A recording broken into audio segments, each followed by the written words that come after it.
guys, Ryan here with the programming for week of August 19th. You'll see I've taken the little level method note off of here because we're not testing this week. We've seen some great progress between February and August between the times we tested here. Well, we've been testing every Saturday, but as we increase testing over the past couple of weeks, we've already had people level up. We've seen a ton of PRs.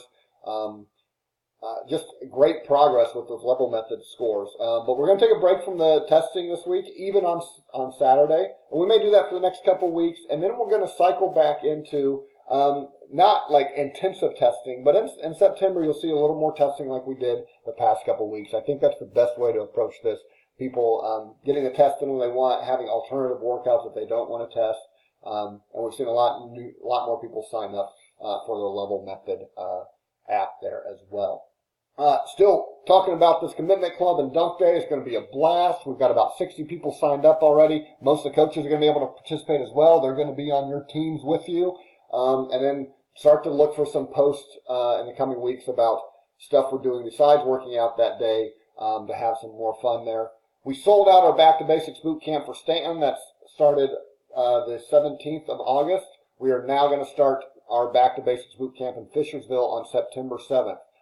So we've already have a lot of interest in that as well. So if you have friends or family that are interested, they need to kind of step up quickly. We had to actually turn people away from Stanton's Back to Basics boot camp because we were starting a wait list for that, and we were doing it a week before we even were going to start boot camp. So make sure you get your friends referred to us if they want to get into that. All right. So no testing this week. And we're starting the week out with a bang with DT and CrossFit. Some people have done this and have scores there. This is basically all DT all day. So we're going to use our weightlifting portion that day to work on the deadlift, the hang power clean, and the jerk. Everything you see in DT allow you to work heavier than what you're going to do in the workout. Make sure you're moving proficiently and comfortable with those movements, and then dial the weight back so it's going to feel light when you start DT that day. DT is all about strategy. Your coaches that day are going to talk about strategy. How do you succeed in this workout? It's about breaking things up at the right time, taking your rest at the right time, and you're going to learn all about that. And we're going to probably see a ton of PRs that day. Super excited for that. Our extra credit that day will just kind of be cooling down and rolling out after DT because it's a pretty intense workout, and we'll still dial in the push jerk for people that are just seeing that still, or people that need to get more proficient at it, especially in a workout like DT where it pretty much needs to stay unbroken at a fairly heavy weight there.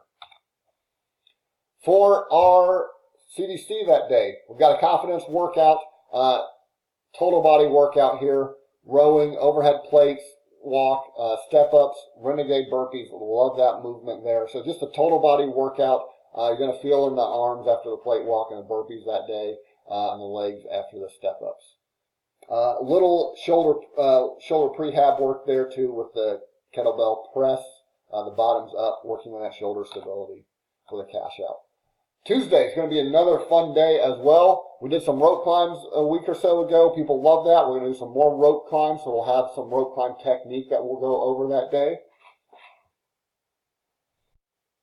All right, guys, just had a little break in the recording, so back to Tuesday for our CrossFit workout there. So rope climbs this week and pull-ups on Tuesday. So we did rope climbs a week or so ago. We're going to do them again, talk about rope climb technique, since there's several of you that are really interested in learning about that. So we'll do that in the skills acceleration. We'll do that getting prepared for the workout. So when it comes to the strength portion that day, obviously you're going to do whatever it's kind of regardless of the color, you're going to do what you're capable of. If you're doing weighted pull-ups, you're able to do weighted pull-ups, do that. In the strength portion, if you're able to do pull-ups, do that. Otherwise, you're doing negatives or ring rows. When it comes to the workout, though, it may be a little bit different there. So lots of different scaling options for these rope climbs. Normally, we do like seated rope climbs, but I love this idea of doing strict pull-ups in place of the rope climbs, building that upper body strength that's required for rope climbs.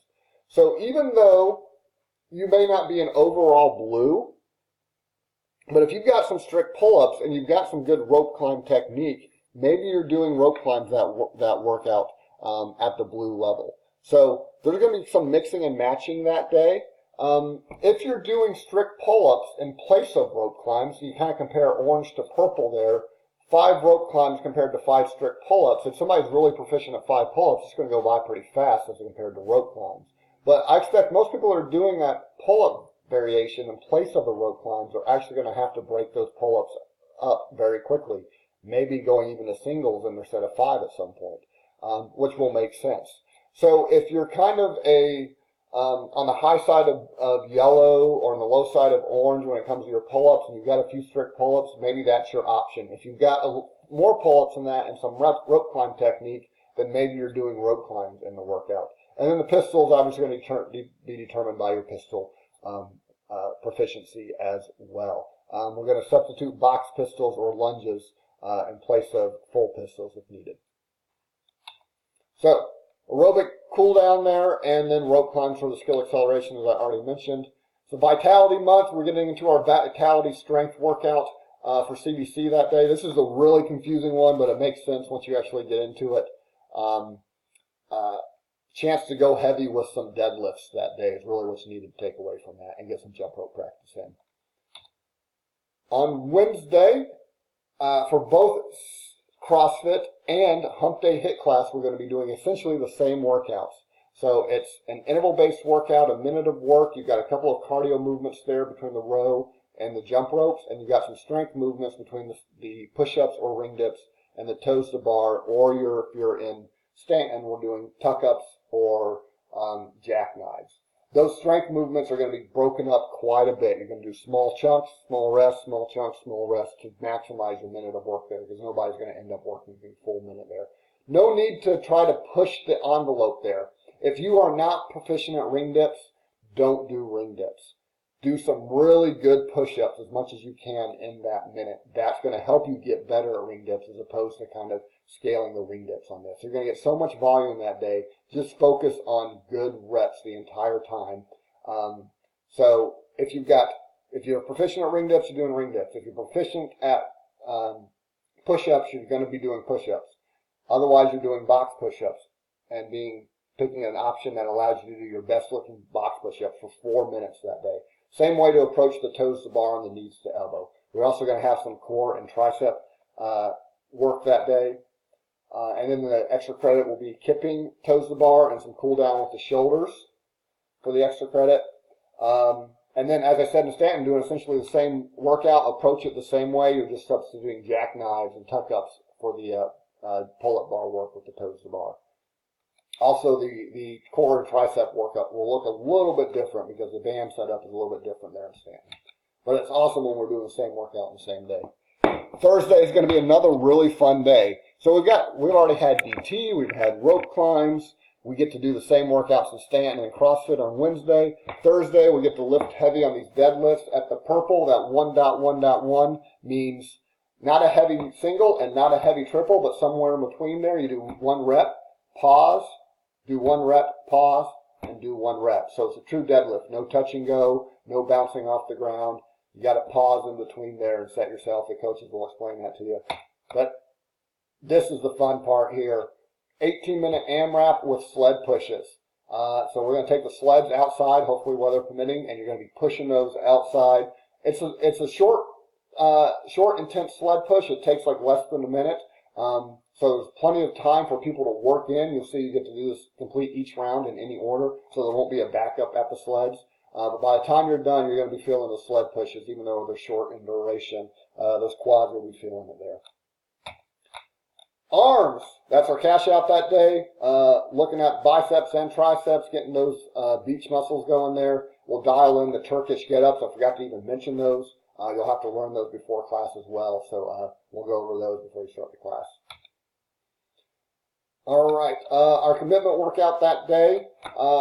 This looks like a lot of fun. Star jumps, shuttle run, kneeling dumbbell press. This is something we haven't done yet. So it's going to make the dumbbell press a little bit more challenging. It's going to force you to stabilize a little bit more through your core, but you still have the opportunity to go heavy there. It just kind of challenges the core in a little different way. Looking at the arms as well in the high pull, that is not a sumo deadlift high pull, that's just a static high pull, and you're actually going to do something like that similar in our lifting class on Saturday as well in Fishersville. Friday. So, This one does not look as much fun as everything else in the week, but it is a kind of typical CrossFit workout, except it's a little bit longer than a typical CrossFit workout. You got a triplet of movements going on there, and they're total body movements with the big kits or the jumping pull-ups, box jumps, and the wall balls. Everything stays unbroken, but everything starts to really add up. So you just kind of have to really be patient when you're going in between the movements here and transitioning, and not come out too fast on this, because realizing I can do everything unbroken, probably the whole 12 rounds, but I need to be aware that it's the 12 rounds. I'm going to get 144 wall balls in. I'm going to get in 70 pull-ups. It's going to start to add up. So don't come out too fast on that. And then we've got a core finisher for you, and some rolling out and rowing to cool down with, and we'll go over kipping pull-ups and the skills acceleration that day. Confidence workout that day. So if you're not doing pull-ups, you're going to do ring rows in the CVC class. Get to do some kettlebell get-ups. If you weren't able to do those on Thursday, you'll get a chance to do them on Friday in CVC. And then ring support holds to start practicing your ability to support yourself on the rings, which will translate to your level method testing. And then our lift class. Overhead press. This is an interesting way to do this. So you're going to kind of warm up with a warm-up sequence there, and then you're going into doubles, heavy doubles for 5 minutes. So that means you do heavy doubles, rest, heavy doubles and rest, and try to maximize that 5 minutes. Like our CVC earlier in the week, we're doing a high pull with the barbell. It's not a sumo deadlift high pull, so it's going to be working those shoulders and backs and biceps. The front raises will work your shoulders and core with the weighted sit-ups, and then lots of push-up work there with the Tabata. There we want to pace ourselves on push-ups, not burn out in the first couple of rounds. You kind of want to think about minimum scoring on that. Saturday, we're not testing, but we are doing front squats, so you may get something that you can record for your level method. And then you're going into a partner workout. The barbell movements, the power cleans and the thrusters, you're going to break up between you and your partner, one person working at a time, but you work together to knock out your burpees. This looks like it's going to be challenging. 16-minute AMRAP doesn't sound that intense, but I think this is going to start to get ugly after a while. So you and your partner are going to have to really work together to knock this out and do your best at it. And then we got some leg work to finish out our CrossFit week. Our CVC work week, again, this is Vitality Month, ends with a Vitality workout here. Loving this workout. Loving the alternating between the slam ball and the kneeling side-to-side slam ball. Really crushing the whole core on that. Plate squats are kind of like a weighted air squat, so you get to move pretty quickly through that, but you add a little bit of resistance. And then dialing in some dumbbell movement there. So you're alternating the explosive shrug and the dumbbell swing, and those are all components that go into the dumbbell hang clean, which we'll use in the cash out, and you see the mad science that's behind this to put that all together to prep you for some heavy dumbbell hang cleans as you cash out. All right, see you guys in the gym this week.